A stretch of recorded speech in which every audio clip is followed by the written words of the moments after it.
Olá, sejam bem-vindos e bem-vindas aqui no canal MF3 Escola de Filosofia. Rússia e Ucrânia e Hannah Arendt. Este é o tema do vídeo hoje. Muito obrigado por assistir, disponibilizar o seu tempo, se inscrevam, partilhem. Fico muito grato com essa solidariedade. Vamos ao tema. Nas pílulas filosóficas, eu tenho associado este tema atual com questões de ordem filosófica.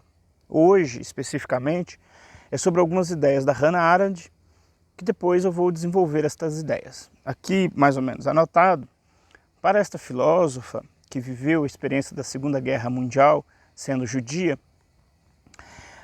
algumas questões, digamos, para o debate em torno da guerra e da Ucrânia, desta autora, são extremamente atuais. Ela dizia que a primeira vítima da guerra é a verdade. E que o chamado disse, não me disse, ganha mais força do que a ideia de uma verdade. Isso tem vários desdobramentos, mas hoje, mais do que nunca, nós podemos experimentar isso, de como que múltiplas informações podem não dar em nada do ponto de vista de validade e de utilidade. E uma segunda questão desta mesma autora é a ideia de a normalização da barbárie.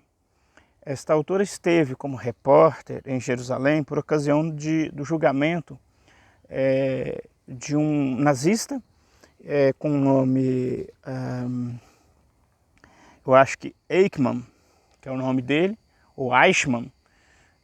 E o livro, tem até um livro dela que é Eichmann em Jerusalém, alguma coisa assim, que ela desenvolve uma outra reflexão que é importante para os nossos dias, que é a ideia de que ela foi esperando um monstro, ver um monstro, e na verdade ela viu uma pessoa, digamos assim, que não assustava em si, mas ele tinha sido o chefe de um campo de concentração e, portanto, responsável ali pelo extermínio de milhares e milhares de pessoas.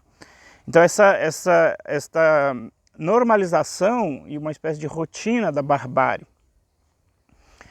É claro que eu não vou entrar aqui em mais detalhes, a autora Hannah Arendt vai ser objeto das pílulas filosóficas na minha sequência histórica que eu estou fazendo e recheando com esse debate, com essa pauta, né, mais atual, quase com a pauta quente, como o pessoal do jornalismo diz. Nesses dois casos tem uma sequência do assunto que eu já falei, mas aqui talvez uma indicação mais específica na autora Hannah Arendt, que A Vida do Espírito é um livro extremamente importante dela, que ela discute, me parece que parte dessa questão da relativização da verdade, né? Que o disse não me disse ganha força na ideia da barbárie, da guerra. Mas se não for no livro, de qualquer maneira, é um excelente livro, A Vida do Espírito. É aí que ela discorre sobre a ideia que o ser humano, dentro dessa toada existencialista, o ser humano ele está condicionado entre um aparecer e um desaparecer. E essas duas condições aí, que não dependem de nós, determina o resto do que somos nós, né? E outros assuntos são discutidos aí. O que é importante, então, dessas duas citações desta autora é o que eu já vinha dito nas outras pílulas sobre Rússia e Ucrânia, que é a dificuldade da gente prospectar informações para, digamos, formular uma reflexão. Temos que tomar cuidado porque no Brasil, sobretudo o espectro à esquerda, dos militantes, tem feito um tipo de leitura do conflito que me parece equivocada, muito equivocada. Né, desconhece um pouco a história, não considera uma série de fatores. Para digamos assim, que não é o meu objetivo propor uma interpretação para as pessoas, enquanto professor de filosofia, a minha ideia é muito mais questionar o como estamos construindo os raciocínios e, desse modo, criar nas pessoas que veem esse vídeo e que leem os meus textos uma capacidade de serem sujeitos que constroem as suas fontes de prospecção de informações e de informação, e que ele produza os seus juízos acerca dessas questões e, de certa maneira, se responsabiliza, portanto, por aquilo que ele está se posicionando. Então, para além de entregar uma conclusão, o meu papel é questionar como nós fazemos esses processos de conclusão. Isso me parece ser o papel da filosofia. Eu tenho a minha posição, mas como professor o mais importante não é eu manifestar a minha posição, mas é explicar para as pessoas quais as possíveis vias para eu poder construir posição acerca deste e de outros temas mais micros, mais imediatos. Eu citaria, já que tem se propalado com certa razão, a ideia de que hoje em dia apareceram especialistas em Rússia e Ucrânia, em geopolítica, de todos os cantos, que eram especialistas em Covid, agora passaram a ser especialistas em geopolítica, pensando que é possível, digamos assim, quebrar esta bolha de especialistas não especializados, é que eu começo citando Hannah Arendt como referência e passo a citar ainda uma outra referência histórica, que são os livros do professor Eric Hobsbawm, e mais especificamente uma série de livros sobre a Era dos Extremos. Em termos de história, é muito interessante para a gente compreender como que o que está acontecendo hoje não está dissociado daquilo que se desenvolveu a partir da Segunda Guerra Mundial. Nós estamos falando aí, né, em termos de 70 e poucos anos, né? 75 anos de duração, ou um pouco mais, né? Estou aqui calculando, né? Alguns 75 é o fim, né? Até um pouco mais. 80 anos do início e do término. Do início e 75 do término. Então, pensando aqui a grosso modo, né? 70 e com 2 anos, que já estamos em coisa, daria 50 a 2000, 50 anos, né? Depois 55, depois adicionamos mais 20, e aí chegamos 75, 76, 77, caminhando para 77 anos do fim. Então, não é possível compreender o que está acontecendo hoje na Ucrânia sem conseguirmos ter em panorama todo esse período de história. Como professor de filosofia e que ensinamos dentro da filosofia os temas de filosofia política, nós passamos por essa necessidade de lidar com esse material de modo profissional. Os colegas de história também, que são mais próximos aí a nós de filosofia ou de sociologia, também pensamos essas questões aí desta forma. Os profissionais da psicologia também, sobretudo considerando os atingidos por guerra, como que os desdobramentos psíquicos chegam até os nossos dias nos filhos daqueles que passaram pela guerra. De modo que o tema não dá para você abordá-lo ou tentar abordá-lo de modo rápido. E esse é um problema, é um dos problemas da internet. As pessoas querem produzir conclusões de modo muito rápido. E é preciso, portanto, para compreender a ação da Rússia hoje em dia, fazer este regresso, fazer esse panorama e entender que as coisas são conectadas. O Vladimir Putin, por exemplo, fez um pronunciamento em 2007 sobre um conselho que acontece em Munique, na Alemanha, sobre segurança na Europa. E, de certa maneira, as ações que estão desenvolvendo nesse momento na Ucrânia estão prescritas, muito bem projetadas, nesta intervenção que ele fez em 2007. Depois, nós precisaríamos também fazer memória. Eu inicialmente tinha achado que era um pouco antes, eu creio que seja em 2008. Na minha memória tinha sido em 2005, quando a Rússia também, digamos, ocupa a Geórgia. Eu lembro em função das escolas que eu estava dando aulas. E me parece que em 2005 eu discutia, conversava com colegas professores de história exatamente isso. Mas aconteceu algo semelhante ao que aconteceu hoje na Ucrânia, que aconteceu na Geórgia. o importante para mim, que sou da filosofia política e da filosofia, é compreender o conceito do que aconteceu na Geórgia, muito mais se foi em 2005 ou 2008. Ainda que é preciso aí dar um Google e descobrir qual das duas datas. Eu lembro de ter visto em 2008, mas essa data não está me batendo. Mas o foco é como que desenvolveu a cena da Geórgia. Existem semelhanças entre essas duas, ainda que em termos econômicos, estratégicos, a Ucrânia tem um papel diferente da Geórgia. Mas tudo isso para dizer da importância que é nesta prospecção de informações, e mais uma vez, eu não quero dar conclusão, como que é importante nós compreendermos esse panorama para fazermos certos juízos. O que eu observo primeiro, nos jornais em geral, depois em vários trabalhos que eu sigo, para complementar o processo, obviamente, de formulação e formação próprio, que vou deixar aqui alguns nas descrições, tem-se feito apreciações muito sem considerar esse processo histórico.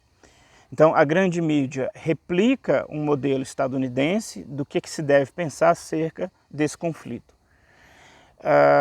E esses blogs de esquerda têm tido uma análise totalmente equivocada acerca de quem é o Putin, de que é o papel da Rússia, porque desconsidera esse processo. Desconsidera uma leitura que o próprio Eric Hobsbawm a gente pode conseguir ler nele. E esquerda e essas grandes mídias têm replicado um pensamento de direita que naturaliza o processo imperialista dos Estados Unidos e da Europa, trata como sendo natural, ou simplesmente não percebe a presença extremamente privilegiada desses países, das suas empresas, em relação ao chamado terceiro mundo. Então nós naturalizamos que as empresas de automóveis, sejam alemãs no Brasil, sejam italianas, sejam francesas, para nós isso é natural, nós não entendemos que isso é parte de um processo econômico que, em última instância, é vantajoso para essas matrizes. Nós somos, portanto, economicamente dependentes, vinculados a esses indivíduos. Esse processo ele pode se transformar, digamos assim, mais caricato ou não, mas são processos que, no geral, são prejudiciais para nós que somos do terceiro mundo. Quando nós pensamos na ideia de dívida pública, dívida soberana, dívida pública, que é o tema que os colegas da rede de cátedra sobre dívida pública, rede de cátedras e de personalidades que debatem a dívida pública, nós então descobrimos que a dependência contemporânea, a colonização contemporânea, ela se dá no âmbito do que nós chamamos de dívida pública, da dívida dos estados. Os estados se endividam e quem é que paga a dívida do estado? Os impostos desses países. E pagam como? Quando um professor formado com curso superior não recebe R$2.000 para trabalhar numa carga horária completa aqui no estado de Minas Gerais ou 2.400 em São Paulo. Nós pagamos caríssimo por sermos colonizados. A juventude não tem a educação apropriada. O Estado agora ensaia privatizar parte da educação na ideia de parceria público-privada da juventude, né? Recentemente eu até fiz um questionamento nesse sentido. Por que o Estado paga escolas técnicas para ser parceiras e ele mesmo não poderia executar isso? Isso aí fica incógnita se não é para retirar efetivos profissionais da previdência pública, da saúde pública, estatal. Quando você é professor de um estado, você está ligado a um sistema de aposentadoria. Então, quando você não contrata esse professor e deixa ele ser empreendedor, você joga para outro canto essa dívida, esse processo que se chama de dívida, né? Então, nós naturalizamos esse processo e esse é um outro tema que a Hannah Arendt trabalha bem, que é sobre a capacidade que nós temos de normalizar a barbárie. Né? Como nós somos já colonizados há muito tempo, nós não conseguimos ver o absurdo que foi a reformulação da partilha dos royalties do petróleo, na qual a educação e a saúde, que teria recursos provenientes dos lucros de exploração do petróleo, que não é da Petrobras, que finalmente deu um lucro estratosférico, é de todo o sistema exploratório do petróleo, que inclui a Petrobras. Nós não conseguimos entender o quão grotesco e bárbaro é o que foi feito no Brasil logo após a retirada de modo ilícito de uma presidente eleita, e que se abriu toda uma modificação nessa estrutura e modificou por completo a partilha dos lucros do petróleo. O petróleo hoje em dia distribui lucros para os acionistas e não para os brasileiros. Então, quando a gente naturaliza isso e não consegue ver isso como bárbaro, soa muito cínico ver as pessoas agora se consternarem com a guerra no leste europeu, na Ucrânia. Obviamente que eu não quero endossar uma barbaridade por outra. Eu só quero destacar que nós conseguimos fazer o absurdo, que é não ver a barbárie. Então, na verdade, o que vemos hoje, porque assim replica as mídias internacionais e as grandes mídias brasileiras replicam, e vastos setores da esquerda têm replicado isso também, o escândalo, replicam o aspecto de barbárie da guerra. Esta mesma mídia, essa grande mídia, não consegue fazer isso porque ela ganha exatamente também destacando a barbárie que foi a modificação destas regras e uma série de outras questões que nós aqui do Brasil sabemos muito. Quando não se fala do absurdo que são os juros, do absurdo que é o preço atualmente dos combustíveis aqui no Brasil, que foi fruto justamente dessas mudanças políticas que foram intervenções exteriores no processo democrático brasileiro. A gente naturaliza tudo isso, não consegue enxergar a barbaridade que é isso, e escolhemos uma barbaridade que a mídia pretende utilizar isso exatamente para alimentar interesses que nós não sabemos quais. Que é impossível saber quais são os interesses, como é impossível saber quais são os interesses próprios da OTAN, como explicar, por exemplo, como tem um documentário que eu já citei, mas vou deixar aqui na descrição, a presença de ex-militares americanos na iniciativa privada, dando conferências sobre segurança, sobre questão militar na Ucrânia. Vai estar no documentário em francês, que vai estar aqui na descrição. Ou seja, no geral nós estamos fora desse cenário. No geral nós não entendemos esse cenário. E aí a mídia horroriza o discurso do Putin falando sobre o processo do fim da União Soviética e etc, etc. Para nós é uma barbaridade. Mas não trata como barbaridade nós vivermos num país que as forças militares estão tutelando o processo democrático. Nós não conseguimos entender que isso é bárbaro com relação à Constituição de 1988. É tudo isto que, na verdade, para a gente construir efetivamente um juízo sobre a cena que está acontecendo, que está na moda jornalística, é que a gente precisa retomar e ter isto em perspectiva para poder pensar o que está acontecendo. Essa mídia, por exemplo, não consegue falar qual foi o efetivo papel dos chamados neonazistas dentro da Ucrânia. Qual é a intervenção exterior na eleição do atual presidente? O que foi efetivamente o tal do golpe em 2014?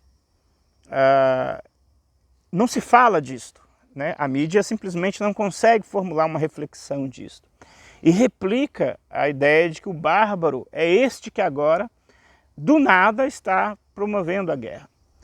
A morte gerada pela guerra é a morte. Eu lembro aqui de uma citação de um literato, de um escritor angolano, que tem como nome artístico, na verdade, de guerrilha, na época das independências coloniais em África, das independências, aqui especificamente de país de língua portuguesa, o Pepe Tela. O Pepe Tela tem uma descrição, um cara que escreveu bastante, enfim.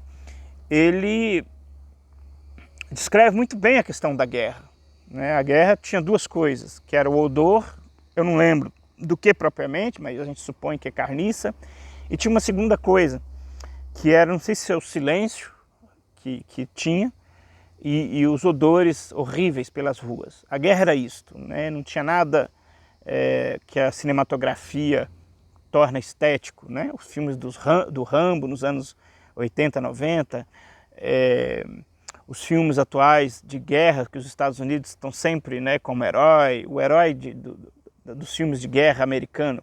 A vida da guerra não tem nada a ver com isso.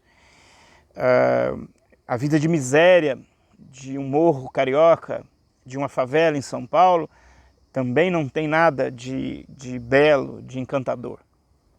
Uma vida que, em perspectiva, o pai foi pobre, o filho vai ser pobre, o neto vai ser pobre, porque nós vivemos num país que 66%, 67% são pessoas pobres e que não vão conseguir romper essa estrutura, porque não tem condições de uma escola pública, não tem um salário que permite isso e etc.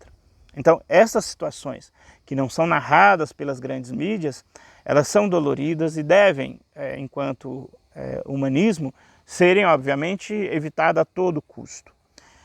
Portanto, dizer que o Ocidente, incluindo muitos indivíduos de esquerda, estão se equivocando na narrativa sobre o conflito Ucrânia e Rússia, não é fazer uma ode pela guerra, em hipótese alguma.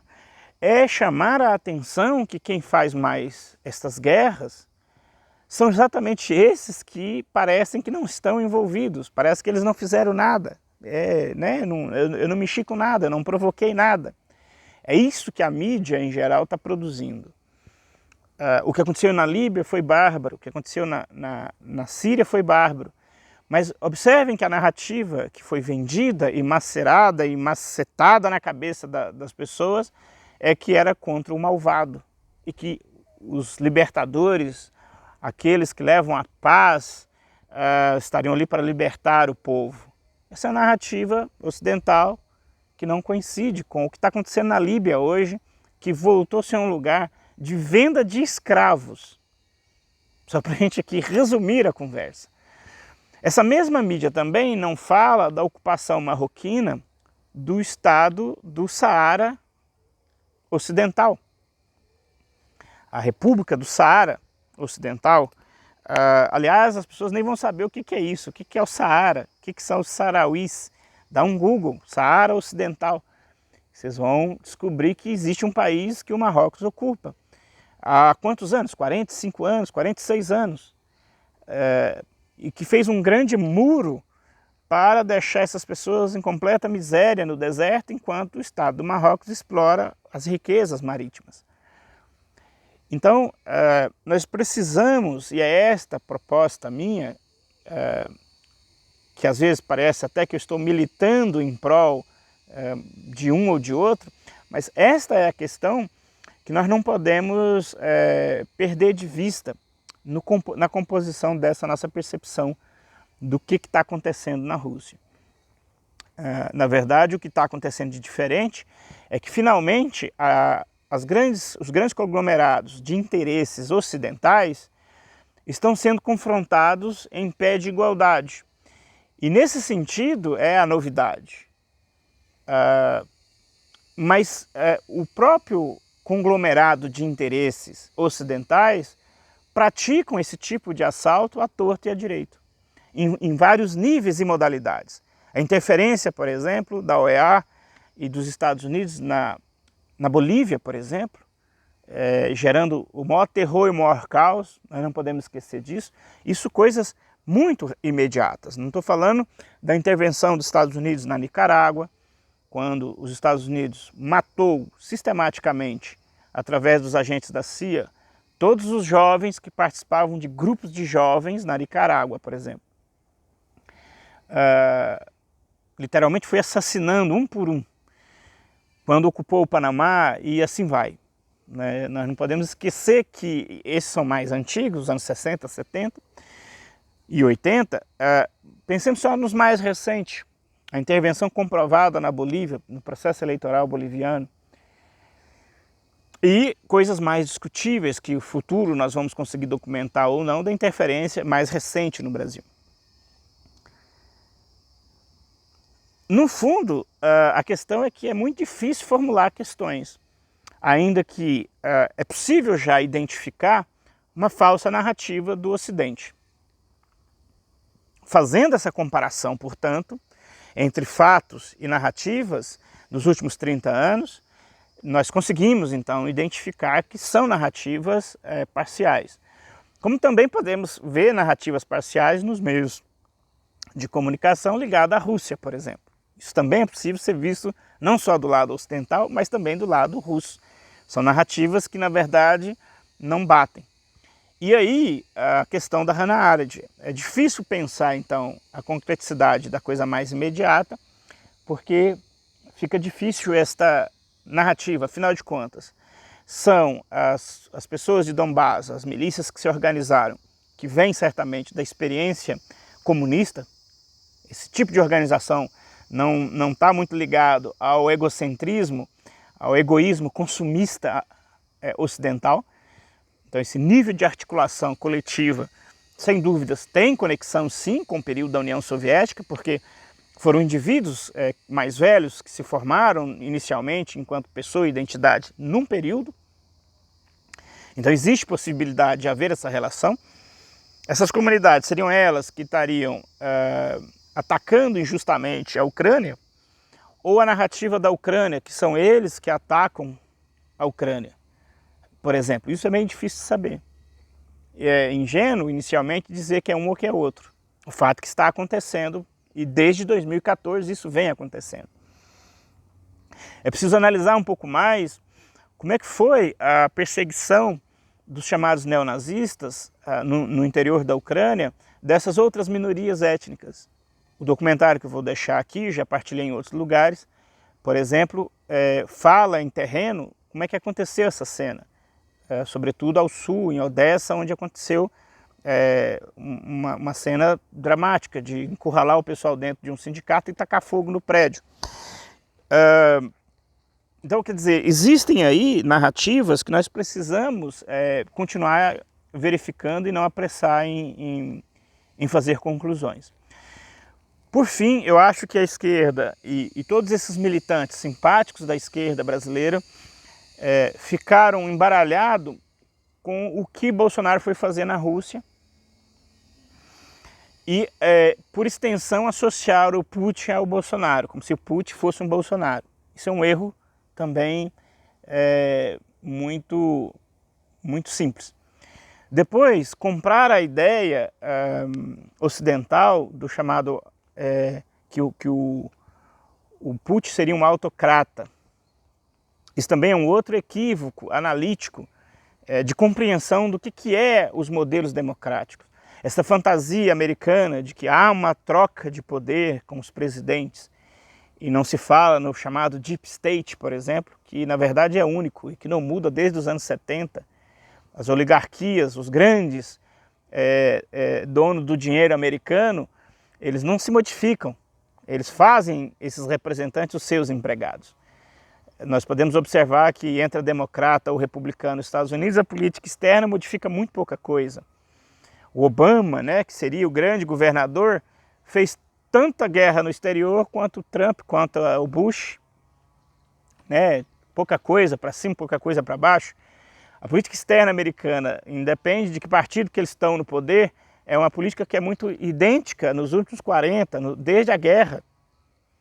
Então, essa fantasia de que o modelo democrático ele tem sim trocas de poderes é uma fantasia muito fantasiosa. Nós não sabemos, os grandes donos dos conglomerados financeiros, eles mudam de dono? Claro que não mudam. E são eles quem determinam o funcionamento do processo.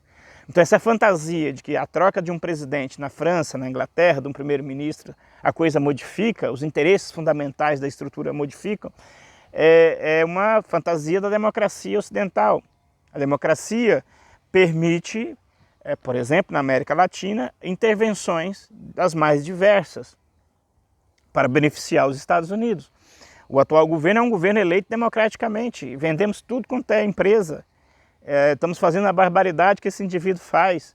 Enquanto ele está falando de coisas de ordem moral, as questões financeiras liberais estão rolando todas, estão liberando tudo quanto é coisa para agrotóxicos, estão vendendo as estatais, está precarizando as universidades como nunca foi visto nesse país e corroendo as estruturas das instituições estatais, né, que regulam em todas as instâncias. Então isso é a democracia. Quer dizer, essa democracia permite, por exemplo, que o conglomerado de mídia interfira no processo eleitoral, e esse conglomerado tem interesses econômicos que não são nacionais. Então essa é a fantasia da democracia que nós vivemos. Ainda que pessoalmente eu ainda acredito mais nesse modelo de governo do que em outros. Mas quando nós precarizamos a educação, a saúde pública, a moradia, nós criamos uma democracia que não é tão democrática. Alguém sem emprego, alguém sem moradia, ou pagando a moradia há 35, 40 anos, aquilo que preda a sua renda a valores altíssimos, quer dizer, esse indivíduo tem que se submeter a condições de trabalho, não importa qual, porque ele tem que pagar a moradia. Então, estas condições materiais faz da democracia uma piada. Não se consegue ser democrático se eu não tenho condições de morar e de comer e de dizer não. Vimos o caso trágico no Rio de Janeiro de uma pessoa que trabalhou e foi cobrar e mataram o cara. Quer dizer, essa ideia de que todos são empreendedores, de que todos podem negociar com o patrão, faz parte disso que eu estou chamando a fantasia democrática. Então a democracia ela precisa ser uma coisa que nós atuamos para que exista mais democracia nas instituições, nas estruturas escolares e em uma série de outras dimensões. Nós, enquanto cidadãos, temos que ser participantes da democracia para que ela seja democrática, porque senão ela não é democrática. Não é democrático um presidente que atua contra o interesse do país, contra o interesse das pessoas. Não é democrático um salário de professor das escolas municipais e estaduais do Brasil. Isso não é democracia. Você manter um policial que ganha, sem formação superior, ganha 10 mil depois de 15 anos de trabalho como sargento aqui em Minas, um pouco mais, um pouco menos, e um professor ganha 2 mil e pouco, concurso superior. Então isso não é possível falar em democracia nessas condições. Portanto, a análise de Putin como autocrata, eu acho que a esquerda está comprando este discurso que a grande mídia quer emplacar, né, quer colocar. E, obviamente, nós não falamos nada, nós não sabemos falar nada e achamos que a Inglaterra tem um processo democrático no qual funciona lindo e maravilhosamente, né? Sendo que é um país que tem pelo menos 3 tipos de cidadão. Nós que falamos de igualdade perante a lei no Brasil, nos princípios republicanos, isso para nós é muito interessante, ainda que na prática sabemos que isso é um desafio. A Inglaterra, precisamos saber que existem 3 classes de cidadão que pertencem à Grã-Bretanha, e tudo isso não chega até nós. Não chega até nós porque isso não é reportado pela BBC ou por outras agências como a Reuters, e aí as mídias brasileiras não compram essa ideia e não replicam essa ideia. Até que ponto o modelo parlamentarista, monárquico da Inglaterra não é exatamente uma autocracia? Por que a monarquia é linda, bonita? Será que ela, como se diz, faz parte daqueles que dominam? E como colonizadores culturais, para nós não é estranho o que eles fazem, é familiar. Nós sabemos a vida da Elizabeth, nós vemos reportagens, sempre tem uma reportagem da mulher. O que nós temos a ver com isso se nós somos republicanos? Mesmo na França, os interesses da indústria militar francesa, onde que esse interesse é prejudicial à própria França? E nos últimos 40 anos, essa indústria, ela houve mudança por completo de gestão, ela houve modificação substancial em todos os governos que ela teve. É claro que não mudou nada. É claro que ela continua vendendo arma para a África, vendendo armas para o Oriente Médio, vendendo arma para o resto do mundo. Ou a indústria de trens, né? Você acha que substancialmente a empresa se vendeu ou se prejudicou internacionalmente? É claro que não. Então essa é a fantasia que a gente acha que o Ocidente é hiperdemocrático e que a troca dos empregados na forma de presidente é o exemplo que todo mundo deve seguir, e não vemos que por detrás dessa aparente troca certas coisas são estáveis e não são negociáveis ao longo desse período inteiro. Os sistemas financeiros, o sistema produtivo alemão, não é negociável que ele tenha prejuízo. Troca uma pessoa e coloca na gestão da Volkswagen ou da Bayer alguém que não está ali entranhado no processo, esse cara muda de mercado, leva para outro lugar. Claro que isso não existe. Então, esta fantasia é só uma fantasia da democracia. E mais uma vez, não é defendendo que outros modelos, o comunismo deva existir, a tirania deve existir, em hipótese alguma. É só para chamar a atenção de que nós naturalizamos a barbaridade do capitalismo entre nós, nós aceitamos, por exemplo, que seja excluído a pessoa que não tenha dinheiro para poder pagar um atendimento no hospital, que ela morra.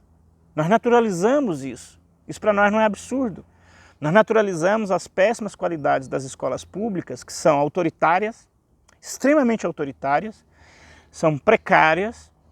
Nós naturalizamos isso, e quem pode pagar R$ 4.500 numa escola, aquele indivíduo, por mais incompetente que ele seja do ponto de vista intelectual, ele vai se colocar-se muito bem nos melhores empregos sociais. Nós naturalizamos isto.